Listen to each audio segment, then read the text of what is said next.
સ્વાતંત્ર્ય પર્વની ઉજવણીના ભાગરૂપે સમગ્ર રાજ્યમાં સ્વતંત્રતા સપ્તાહની ઉજવણી અંતર્ગત તિરંગા યાત્રાનું આયોજન થઈ રહ્યું છે।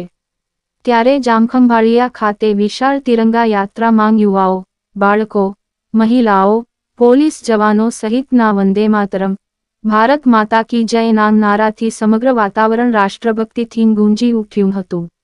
દેશના નાગરિકોમાં શહીદો, દેશની આઝાદી માટે બલિદાન આપનારા વીર સપૂતો તેમજ નાગરિકોમાં રાષ્ટ્રભાવના પ્રબળ બને તેવા ઉમદા આશયથી વડાપ્રધાન શ્રી નરેન્દ્રભાઈ મોદીની પ્રેરણા અને માર્ગદર્શનમાં સમગ્ર દેશમાં તારીખ 8-15 ઓગસ્ટ દરમિયાન હર ઘર તિરંગા અભિયાન યોજાઈ રહ્યું છે, જે અંતર્ગત ગુજરાતમાં પણ મુખ્યમંત્રી શ્રી ભૂપેન્દ્રભાઈ પટેલના માર્ગદર્શન આ અભિયાન હેઠળ વિવિધ કાર્યક્રમોનું ભવ્ય આયોજનો કરવામાં આવ્યા છે।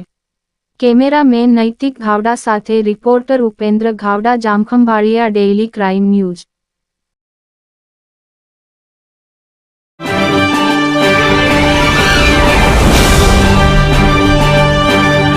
અમારે ત્યાંથી દરેક આઇટમ વ્યાજબી ભાવે મળશે। મંદિર માટે કે મસ્જિદ માટે એકદમ વ્યાજબી ભાવે મળશે। સીસીટીવી કેમેરા લગાડવા માટે સંપર્ક કરો 8999604976। ઘર, ઓફિસ અને ઇલેક્ટ્રોનિક હર આઇટમ અમારી પાસે આપને મળી જશે। એક વાર મુલાકાત, વારંવાર મુલાકાત થશે। SMS ડિજિટલ સોલ્યુશન્સ, સંજોગ નગર, ખાસરા ગ્રાઉન્ડ, જકરિયા મસ્જિદ પાસે, ભુજ, કચ્છ।